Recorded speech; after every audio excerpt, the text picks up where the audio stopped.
Bismillahirrahmanirrahim. Assalamualaikum warahmatullahi wabarakatuh.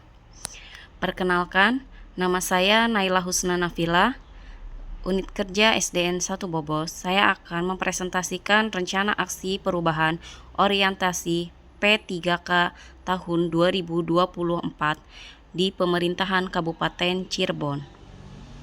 Bab pertama yang akan saya bahas yaitu pendahuluan. Pendahuluan ini terdiri dari latar belakang. Adanya orientasi P3K ini adalah suatu kegiatan untuk memberikan informasi dan pengetahuan serta pengarahan yang berhubungan dengan situasi dan kondisi pendidikan di wilayah Kabupaten Cirebon, serta bimbingan untuk mempersiapkan tenaga pendidik yang handal dan profesional. Maksud dan tujuan diadakannya orientasi P3K yaitu adalah untuk memberikan pemahaman tentang nilai dan fungsi aparatur sipil negara, implementasi berakhlak dan manajemen pegawai sebelum terjun ke lingkungan birokrasi pemerintah di lingkungan pemerintahan Kabupaten Cirebon. Pelaksanaan orientasi P3K ini dilakukan secara luring dan daring. Untuk kegiatan luring dilaksanakan pada saat bela negara yang bertempat di Balai Pelatihan LHK Kadipaten Majalengka, dan secara daring yang dilakukan di tempat bertugas yaitu SD Negeri 1 Bobos Kecamatan Duku Puntang. Nilai dan etika pemerintah Kabupaten Cirebon terdiri dari visi dan misi Kabupaten Cirebon. Visi Kabupaten Cirebon yaitu terwujudnya Kabupaten Cirebon berbudaya, sejahtera, agamis, maju dan aman. Sedangkan misi Kabupaten Cirebon yang pertama yaitu Kabupaten Cirebon berbudaya. 2. Kabupaten Cirebon sejahtera. 3. Kabupaten Cirebon agamis. 4. Kabupaten Cirebon maju. Dan 5. Kabupaten Cirebon aman. Selanjutnya manajemen kepegawaian P3K. Manajemen P3K berdasarkan peraturan pemerintah nomor 49 tahun 2018 meliputi yang pertama yaitu penerapan kebutuhan, yang kedua pengadaan, 3. Penilaian kinerja, 4. Pengajian dan tunjangan, 5. Pengembangan kompetensi, 6. Pemberian penghargaan, 7. Perlindungan, 8. Disiplin, dan 9. Pemutusan hubungan perjanjian kerja. Selanjutnya yaitu SOTK SD Negeri 1 Bobos terdiri dari tujuan jangka pendek, tujuan jangka menengah, dan tujuan jangka panjang. Visi SD Negeri 1 Bobos memiliki visi terwujudnya peserta didik yang takwa, berprestasi, berwawasan global, peduli lingkungan, dan memiliki karakter profil pelajar Pancasila. Misi SD Negeri 1 Bobos. Yang pertama, membiasakan beribadah sesuai dengan agama dan kepercayaan masing-masing. Yang kedua, mengimplementasikan nilai-nilai sikap mandiri, sopan santun, disiplin, dan bertanggung jawab dalam kegiatan pembelajaran. Yang ketiga, mengembangkan pembelajaran yang aktif dan berpusat pada peserta didik melalui pemanfaatan teknologi informasi. Yang keempat, melaksanakan kegiatan yang berkaitan dengan sikap cinta dan peduli lingkungan. Yang kelima, mengoptimalkan potensi minat dan bakat peserta didik melalui kegiatan ekstrakurikuler. Dan yang terakhir, menumbuhkan karakter profil pelajar Pancasila.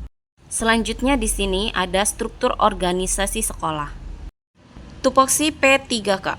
Yang pertama, melaksanakan kebijakan publik yang dibuat oleh pejabat pembina kepegawaian sesuai dengan ketentuan peraturan perundang-undangan. Yang kedua, memberikan pelayanan publik yang profesional dan berkualitas. Yang ketiga, mempererat persatuan dan kesatuan Negara Kesatuan Republik Indonesia. Yang keempat, ASN juga memiliki kewajiban yang harus dijalani oleh setiap P3K. Berikut adalah rencana hasil kerja P3K, yaitu matriks rencana hasil kerja P3K selama kontrak.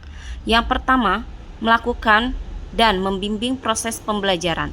Tujuan dari kegiatan ini yaitu meningkatkan keaktifan peserta didik dalam pembelajaran. Indikator yang akan dicapai yaitu membuat kondisi proses pembelajaran yang optimal dan menyenangkan sehingga peserta didik aktif dalam pembelajaran. Yang kedua yaitu melaksanakan kegiatan literasi. Tujuan dari kegiatan literasi ini yaitu meningkatkan minat baca peserta didik. Indikator pencapaiannya yaitu menyediakan sarana dan prasarana yang mendukung seperti pojok baca dan kegiatan pembiasaan redaton yang dilakukan setiap 1 minggu sekali. Kegiatan yang ketiga yaitu pengenalan dan pemanfaatan aplikasi pembelajaran seperti PMM, Quizzes, Google Form, Canva, dan lain-lain sebagai media pembelajaran. Tujuan dari kegiatan tersebut yaitu meningkatkan hasil belajar siswa dengan menggunakan teknologi aplikasi digital dengan pemanfaatan akun belajar ID siswa. Yang keempat yaitu pembiasaan sholat berjamaah dan keagamaan. Tujuan dari adanya kegiatan tersebut yaitu mengimplementasikan nilai-nilai keagamaan dan membiasakan kegiatan beribadah. Indikator pencapaiannya yaitu yang pertama, membiasakan sholat zuhur berjamaah, melaksanakan sholat duha pada jam istirahat sekolah, pembacaan surat Yasin setiap hari Jumat, dan pembacaan surat-surat pendek sebelum belajar. Terakhir yaitu kegiatan penggunaan piring dan gelas untuk mengurangi penggunaan sampah plastik saat jajan. Tujuan dari kegiatan ini yaitu terwujudnya peserta didik yang memiliki rasa cinta dan peduli terhadap lingkungan. Indikator pencapaiannya, yang pertama menciptakan kepedulian lingkungan dengan mengurangi penggunaan sampah plastik sebagai pembungkus makanan di lingkungan sekolah. Yang kedua yaitu pembiasaan membuang sampah ke tempat sampah. Waktunya dilakukan setiap tahun selama 5 tahun. Kesimpulan, yang pertama, mengenal tugas dan fungsinya sebagai ASN serta mempunyai nilai dan etika yang berlaku pada instansinya. Yang kedua, menjadi pegawai yang profesional, memiliki nilai dasar, etika profesi, bebas dari intervensi, politik bersih dan praktik korupsi, kolusi, dan nepotisme. Yang ketiga, mengenal berbagai macam OPD di lingkungan pemerintah Kabupaten Cirebon dan mengerti berbagai macam aturan kedisiplinan pemerintah yang handal, cerdas, mandiri, disiplin, sejahtera, berdaya saing, dan amanah sebagai bentuk pelayanan publik dalam bidang pendidikan. 4.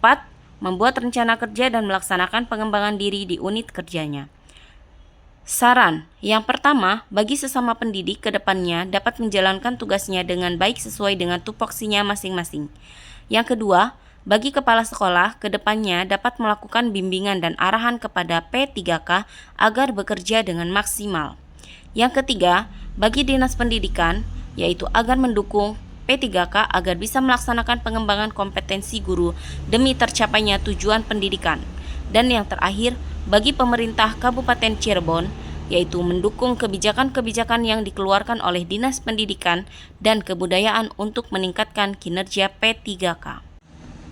Selanjutnya yaitu kegiatan dokumentasi, rencana aksi yang telah dilaksanakan dan akan berlangsung setiap tahunnya. Yang pertama, anak menggunakan piring dan gelas ketika jajan sehingga mengurangi sampah plastik. Yang kedua, dengan adanya kegiatan tahfiz dan tasmi. Yang ketiga yaitu pembiasaan sholat duha dan zuhur berjamaah. Yang keempat yaitu kegiatan literasi. Yang kelima adanya pemanfaatan aplikasi pembelajaran. Yang keenam yaitu kegiatan literasi dengan mengadakan pojok baca. Yang keempat yaitu kegiatan pembelajaran dengan pembelajaran berbasis proyek agar siswa lebih aktif dan bersemangat dalam belajar. Sekian penjelasan dari saya. Kurang lebihnya mohon maaf. Terima kasih. Wassalamualaikum warahmatullahi wabarakatuh.